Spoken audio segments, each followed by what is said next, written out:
Hello bien-aimés, bonjour, j'espère que vous allez très bien par la grâce du Seigneur. C'est votre sœur Liviane comme d'habitude. J'ai dit merci à toutes ces personnes qui nous suivent depuis un bon bout. Que le Seigneur vous bénisse abondamment et je crois, j'espère par la grâce du Seigneur que vous êtes édifiés au travers de cette plateforme. N'oubliez pas de liker, n'oubliez pas d'aimer, n'oubliez pas d'activer la cloche des notifications. Et n'oubliez pas également de partager afin que plusieurs soient édifiés comme vous l'êtes. Et ce matin, de quoi est-ce que je vais parler? Je vais parler de quelque chose de simple, ce n'est pas quelque chose de compliqué. Mais je vais nous rappeler ce matin que Dieu n'est pas que le Dieu qui exauce nos prières, mais également il est aussi le Dieu qui regarde également à la valeur de nos holocaustes, également à la valeur également de nos aumônes et de nos offrandes. Dieu exauce tes prières, mais il exauce également nos bonnes œuvres. Il exauce également nos aumônes. Il exauce également nos holocaustes que nous lui offrions. La parole nous parle dans le livre de Actes 9 du cas d'une femme qu'on appelait Tabitha ou encore Dorcas. Cette femme, elle est morte. Et quand elle est morte, pendant que les veuves étaient en train de faire le deuil, elle se souvenait de ses bonnes œuvres. Et dans cette quête-là, on a envoyé d'aller chercher Pierre à Jopé parce qu'il y était. À cause des bonnes œuvres de Tabitha, Tabitha est revenue à la vie. Dieu a dit que ce n'était pas pour lui le temps. Et ça me rappelle le roi, le prophète, le roi Ézéchias. Un certain moment, le Seigneur va dire au prophète Isaïe de prophétiser par rapport à Ézéchias, lui rappelant que son temps est terminé, son règne est terminé. Ézéchias s'est mis dans la présence du Seigneur. Il a rappelé au Seigneur ses bonnes œuvres. Et à cause de ces bonnes œuvres, le Seigneur lui a ajouté 15 années de plus. Je vais te rappeler, peut-être tu soutiens un orphelin, tu soutiens une veuve, tu soutiens les saints. Je vais te rappeler que toutes les bonnes actions que tu poses là ne tombent pas à l'eau. Un jour ou l'autre, ces actions vont te revenir. Parce que notre Dieu n'est pas un Dieu qui a un Alzheimer. Il se souvient. La Bible dit que Dieu a un livre qu'on appelle le livre de vie. Ce ne sont pas seulement nos noms qui sont inscrits dans le livre de vie, mais il inscrit également les bonnes œuvres que nous faisons dans ce livre de vie. La Bible nous dit dans le livre de Éphésiens 2:10 que nous avons été créés en Jésus-Christ pour des bonnes œuvres que Dieu a préparées d'avance afin que nous les pratiquions. C'est le Seigneur qui a prévu ces œuvres-là. Et il nous fait tout simplement marcher à l'intérieur. Lorsque nous marchons dans ces œuvres par obéissance, le Seigneur se souvient de nous. Et un jour ou l'autre, ces choses que nous faisons dans son royaume parlent au-devant de son trône à notre endroit. La Bible nous parle de Corneille.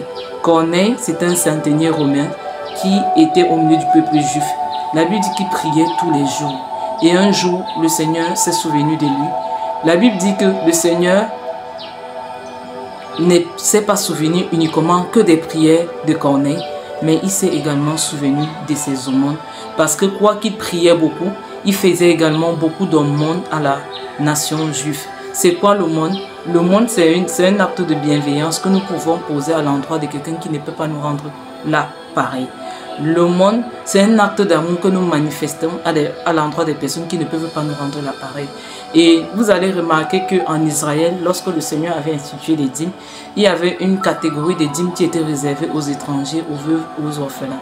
Et aujourd'hui, c'est quoi l'aumône? L'aumône, c'est cette dîme-là. L'aumône, c'est-à-dire, aujourd'hui, quoi qu'on soit sous la grâce, on ne parle plus trop de la dîme. L'aumône, en fait, c'est de ça qu'il s'agit.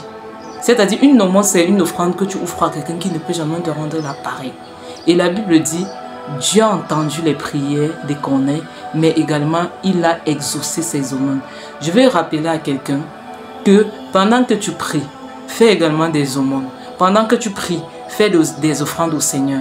Parce que Dieu ne répond pas qu'aux prières, il répond également aux sacrifices que nous faisons dans le cadre de son œuvre. La Bible dit que Dieu s'est souvenu. Dieu s'est souvenu des bonnes œuvres de Tabitha. Il y a parfois une mort qui règne dans notre vie. Et la raison pour laquelle cette mort peut régner, En fait, il y a souvent, la mort peut régner. Et j'entends par mort la paralysie dans certains aspects et dans certains domaines de notre vie. Mais notre Dieu est le Dieu de la résurrection. Et les actions que nous avons posées dans le royaume des cieux peuvent parler au-devant du Seigneur en notre faveur. Les actions que Tabitha a posées devant le Seigneur ont parlé devant le Seigneur en sa faveur. La mort a quitté Tabitha. Elle a réexpérimenté la vie. Vous voyez, la vie est revenue. La vie est revenue parce que Dieu s'est souvenu de ses bonnes actions. Dans le livre de Somme, le roi David dira quelque chose. Le roi David dit quelque chose dans le livre de Somme 20. Je vais lire pour nous au nom de Jésus. Somme 20, verset 3 à 5. Le roi David dit ceci. Que du sanctuaire il t'envoie du secours, que des Sion il te soutiennent, qui se souviennent de toutes tes offrandes et qu'il agrée tes holocaustes. Au verset 7, 5, il dit, qui te donne ce que ton cœur désire et qu'il accomplisse tous tes desseins. C'est le roi David. Et tous nous savons que David était un adorateur, un homme selon le cœur de Dieu. Et moi j'ai remarqué que dans l'adoration de David, David ne passait pas que son temps à chanter des très beaux chants au Seigneur, mais il faisait également beaucoup de sacrifices pour le Seigneur. C'est-à-dire il s'est dépouillé aussi pour le Seigneur. Et David est en train de chanter un cantique. Et dans le cantique, il dit au Seigneur, oui, j'ai besoin de ton secours, de ton sanctuaire, envoie-moi le secours.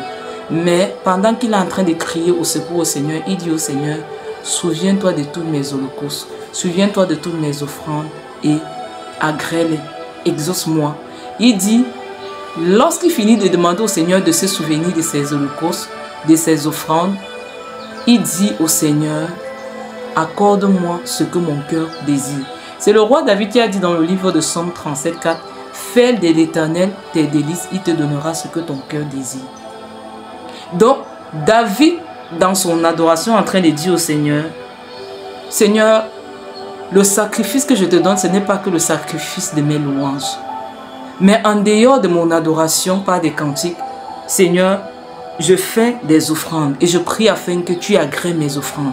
Je fais des holocaustes et je crie afin que tu agrées mes holocaustes. Et il dit, parce que tu te souviens de mes offrandes et que tu agrées mes holocaustes, Seigneur, donne-moi ce que mon cœur désire et accomplisse tous tes desseins dans ma vie. Ça veut dire que, bien-aimé, Dieu n'est pas que le Dieu qui mange le fruit de ce qui sort de notre bouche. Il mange aussi le fruit de ce qui sort de nos bouches. Et la Bible dit, Dieu s'est souvenu de Corneille. Et à cause des bonnes actions que Corneille posait au milieu du peuple juif, le salut est entré dans toute sa famille. Un jour, pendant qu'il sera en train de prier, un ange du Seigneur va apparaître. Il va lui demander d'envoyer à Joppé appeler l'apôtre Pierre. Et lorsque l'apôtre Pierre va arriver, il aurait rassemblé tous les membres de sa famille. Le salut va aussi se sauver, va aussi entrer dans sa maison. Je me rappelle, j'ai eu à faire une œuvre dans le social. Il y avait certaines mamans qui avaient l'habitude de participer à cette œuvre. Et un jour, lorsque je finis, quand je rentre à la maison, le Seigneur me demande de prier et de bénir de façon particulière chaque personne qui a eu à apporter une quelconque participation par rapport à ça. Et par rapport à une maman, Dieu m'a dit, je me manifesterai à celle-ci comme le Dieu de Corneille. Ça veut dire que cette offrande qu'elle a fait, cette aumône qu'elle a fait en faveur de ces personnes défavorisées, la réponse qui lui parviendra, c'est la réponse que j'ai donnée à Corneille. Je me souviendrai des membres de sa famille qui ne sont pas convertis. Je me souviendrai de ceux pour qui est cri au-devant de ma face par rapport au salut de leur âme.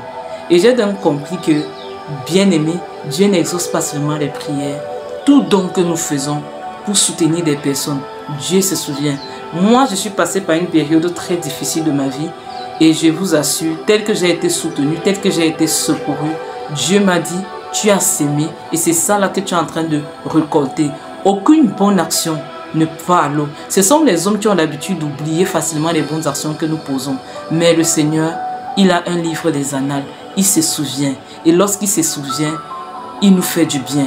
Alors, pendant que tu pries, pendant que tu prêches, joins également à tes prières, à tes offrandes, à tes prières, à tes prédications, l'offrande. Parce que Dieu exauce aussi l'offrande. Il exauce aussi, il agrée aussi l'holocauste. Il exauce aussi l'aumône que nous faisons à l'endroit des personnes qui ne peuvent pas nous rendre l'appareil. J'espère que vous avez été bien-aimés. Vous avez été bénis, bien-aimés. Soyez encouragés, soyez fortifiés. Pendant que vous élevez des prières au Seigneur, faites également des sacrifices. Parce que donner une aumône, c'est également un sacrifice. Une offrande au Seigneur, c'est également un sacrifice. Je vous aime de l'amour du Seigneur. Soyez bénis. Seigneur, je te dis merci pour ta parole. Seigneur, je te dis merci pour ta présence. Seigneur, je te bénis pour ce message. Dieu de gloire, Dieu de miséricorde, le Dieu qui n'entend pas que nos prières, mais le Dieu qui exauce également nos aumônes, qui exauce également nos offrandes et qui se souvient de chaque acte de bonté que nous pouvons poser dans son royaume. Abba Père, souviens-toi que ces actions-là parlent au devant de ton trône à notre endroit. Au nom de Jésus. Amen. Et avant de me séparer de vous, le Saint-Esprit me rappelle quelque chose. Nos actions parlent au devant du Seigneur, c'est vrai. Mais avant que tes actions ne parlent pour toi devant le Seigneur, il faut qu'il agrée ta vie. Aussi, la Bible nous dit dans le livre de Romains 12, 1 à 3, « Offrez vos corps en sacrifice vivant à Dieu, ce qui sera de votre part un culte raisonnable. » Le plus grand don que tu peux faire à Dieu, c'est le don de ta vie. Il y a des personnes qui font tellement de dons au Seigneur. Ils donnent tout au Seigneur, sauf leur vie.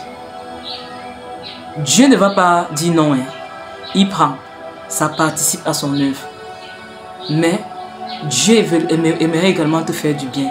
Dieu veut sauver ton âme. Dieu veut que quand tu meurs, tu peux au ciel. Mais si tu ne donnes pas ta vie à Jésus, tu fais des bonnes œuvres. Les bonnes œuvres là ne pourront jamais t'amener au ciel. Les bonnes œuvres ne peuvent pas t'amener au ciel. Les pharisiens sont passés à côté de la visitation du Seigneur à cause du fait qu'ils brandissaient leurs bonnes œuvres au devant du Seigneur. Tes bonnes œuvres seulement ne peuvent pas te sauver. Tu as besoin de recevoir Jésus comme Seigneur et Sauveur. En dehors de Jésus, il n'y a pas un autre chemin pour le ciel. Donc, commence par donner ta vie au Seigneur afin que lorsque tu poses des bonnes œuvres dans le royaume, il agrée d'abord ta vie avant d'agréer tes bonnes œuvres. À très bientôt pour une nouvelle épisode. Je vous aime de l'amour de Jésus.